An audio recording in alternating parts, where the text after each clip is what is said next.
नमस्कार दोस्तों, स्वागत है आप सभी का मेरे YouTube channel Mayank study point पर। मैं हूं आपका होस्ट मयंक साव और आज का हमारा वीडियो इकोनॉमिक्स का है, जिसके अंदर आज हम लोग जानेंगे लॉ ऑफ डिमांड के बारे में। तो चलिए वीडियो में आगे बढ़ते हैं। और वीडियो में आगे बढ़ने से पहले अगर आप सभी ने मेरे चैनल को अभी तक सब्सक्राइब नहीं किया है तो जल्दी चैनल को कर दे सब्सक्राइब और प्रेस कर दे बेल आइकन को भी, ताकि आपको हमारे आने वाली वीडियो का नोटिफिकेशन तुरंत मिले और आप उसे मिस ना कर सके। तो बढ़ते हैं आज का मेरा टॉपिक की तरफ। तो चलिए आज कुछ नया सीख लेते हैं।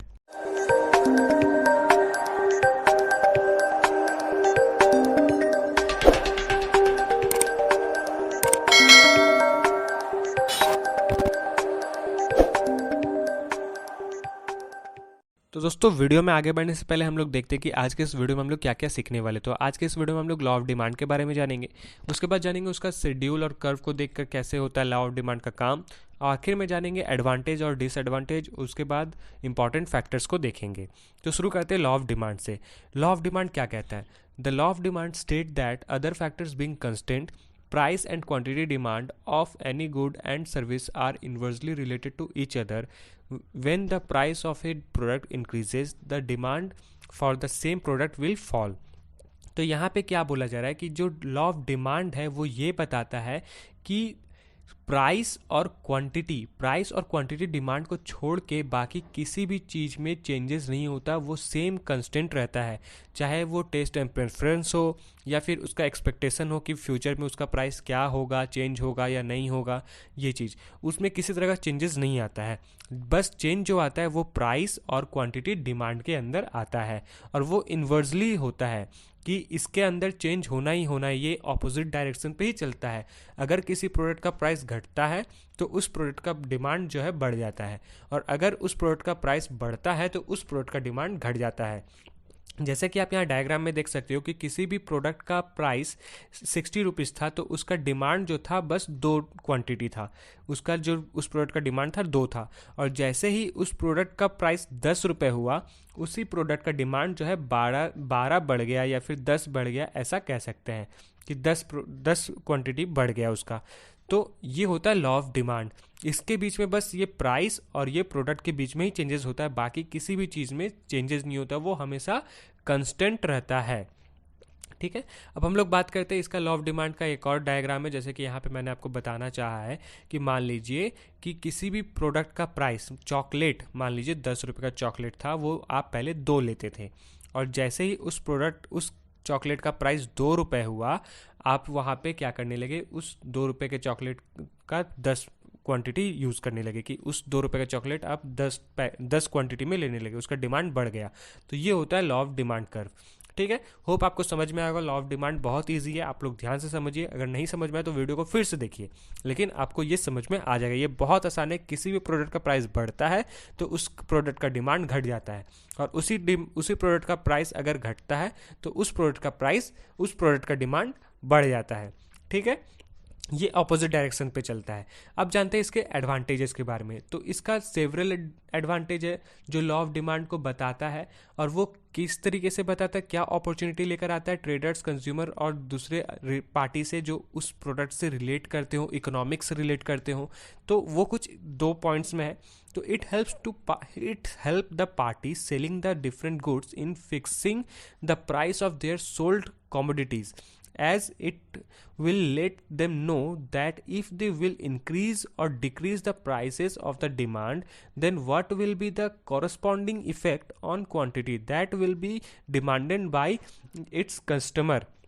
यहाँ पे क्या होता है, जो पार्टी सेल कर रहा है डिफरेंट प्रोडक्ट्स को एक फिक्स प्राइस करके, प्राइस को एक तो फिक्स करके उस जो सामान वो बेच रहा है, वो ये बताने में हेल्प करता है कि अगर आप प्राइस उसी में खरीद रहे हो तो आपका इंक्रीज भी हो रहा है डिमांड और डिक्रीज भी हो रहा है डिमांड।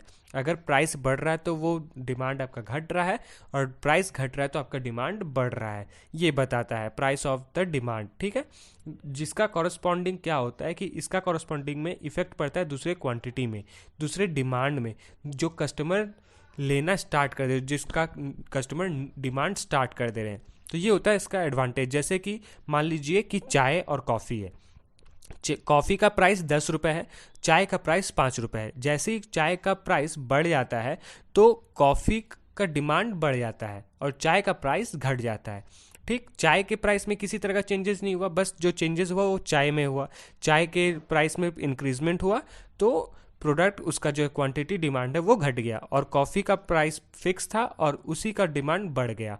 ठीक है, ये होता है। फिर the study of law of demand economics is the great importance to the finance minister of every country, as the change in the rate of tax will change the price of the different commodities, thereby affecting its demand in the market। अब जब study करते हैं law of demand को economics के अंदर, तो इससे एक बहुत बड़ा हेल्प मिलता है फाइनेंस मिनिस्टर के, हर कंट्री के फाइनेंस मिनिस्टर को। वो क्या करते हैं, वो ये करते हैं कि वो देखते हैं कि अगर किसी प्रोडक्ट का डिमांड ज़्यादा है, प्राइस बढ़ रहा है, फिर भी डिमांड उसका उसी तरीके कंस्टेंट है, कंटिन्यू है, तो वो क्या कर देते हैं, जो रेट ऑफ टैक्स है वो चेंज कर देते हैं। हो सकता है पहले किसी प्रोडक्ट को यूज़ करने में हम लोग 5% टैक्स देते थे और उसका डिमांड वही है, प्राइस भी बढ़ गया, डिमांड सेम चल रहा है, तो वहाँ पे कंट्री के फाइनेंस मिनिस्टर क्या करते हैं, जहाँ पे 5% टैक्स दे रहे हैं वहाँ पे 10% टैक्स देना स्टार्ट कर देते हैं, वहाँ पे 10% टैक्स लेना स्टार्ट कर देते हैं एक्चुअली। तो ये होता है एडवांटेजेस। ठीक है, अब बात करते हैं उसके डिसएडवांटेज के, कि disadvantage of the law of demand क्या होता है। They do not hold true in every situation, such as the situation of war, depression, demonstration effect, given paradox, speculation, ignorance effect and necessity of life of for example। यहाँ पे आप एक example वो भी ले सकते हो कि जो कोविड-19 हुआ था तो इंडिया ने काफ़ी सारी चीज़ों को बैन कर दिया था, चाइनीज़ प्रोडक्ट्स को बैन कर दिया था। तो वहाँ पे क्या हुआ कि इसमें एक वॉर छिड़ गया, इंडिया और चाइना के बीच में वॉर छिड़ गया। तो वहाँ पे क्या हो कि चाइना के जो डिमांड था, चाइना में जो प्रोडक्ट का डिमांड था वो अचानक से रुक गया और वहाँ पे डिमांड घटने लगा और यहाँ पे इंडिया में जो प्रोडक्ट्स आ चुके थे उनका प्राइस बढ़ता गया और लोग उसे खरीदना स्टार्ट कर दिए। क्यों? क्योंकि डिमांड जो था वो लिमिटेड हो गया था, वो प्राइस वो जो क्वांटिटी था वो एक लिमिटेड हो गया था, उस चक्कर में प्राइस जो है वो बढ़ने लगा था। ठीक है, ये होता है इफेक्ट, ये होता है चेंजेस, कि अगर मान लीजिए किसी दो कंट्री के बीच में जंग चल रहा है, वॉर चल रहा है, कुछ भी हो रहा है, तो जो प्रोडक्ट दूसरे कंट्री में आता था, जिस कंट्री में झगड़ा हो रहा है, जिन कंट्री के बीच में लड़ाई हो रहा है, और उसी कंट्री का कोई प्रोडक्ट दूसरे कंट्री में आता था जहाँ पे उसका प्रोडक्ट का डिमांड ज़्यादा था, अचानक से वो कंट्री क्या करेगा, उस प्रोडक्ट को बेचना बंद करवा देगा या फिर खरीदना बंद करवा देगा, इंपोर्ट बंद करवा देगा। जब इंपोर्ट बंद करवा दिया तो वहाँ के लोग क्या करेंगे, उस प्रोडक्ट को ज़्यादा से ज़्यादा मात्रा में खरीदना स्टार्ट कर देंगे, जहाँ पे डिमांड तो बढ़ गया और प्राइस भी बढ़ रहा है। और एक टाइम पे ऐसा आएगा कि सभी के घर में वो प्रोडक्ट होगा और उसका प्राइस बढ़ता जाएगा, लेकिन उसका कुछ रुकथाम नहीं होगा जब तक फिर से वो सप्लाई कंटिन्यू कंस्टेंट ना हो जाए। तो ये चीज़ होता है इसका डिसएडवांटेज में, जो बहुत गलत चीज़ हो जाता है, यहाँ पे सही नहीं होता है इकोनॉमिक फैक्टर में भी और जो जिस देश का वो प्रोडक्ट चल रहा है उसमें भी। ठीक है, फिर यहाँ पे there are certain assumption about the law of demand, if any of the assumption do not hold true then the law of demand will not be applicable. अगर यहाँ पे assumption of about law of demand नहीं किया गया, यहाँ पे law of demand का assumption नहीं किया गया, तो यहाँ पे एजम्पशन के अंदर क्या हो जाएगा कि वो होल्ड भी नहीं किया जाएगा। वो सही नहीं होता है लॉ ऑफ डिमांड कि आप उसे होल्ड करके रख सकते हो, ये सही नहीं होता है और ये एप्लीकेबल भी नहीं होता है कुछ केसेस में।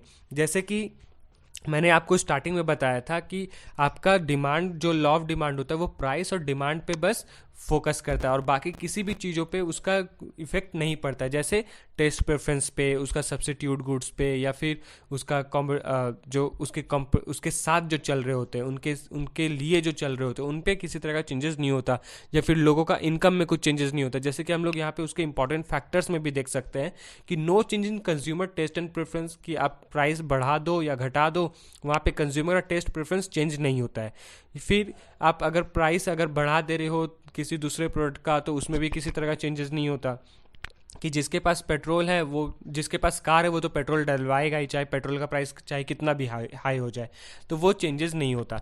फिर साइज ऑफ पॉपुलेशन में भी किसी तरह चेंज नहीं होगा, चाहे आप प्राइस बढ़ा दो या घटा दो।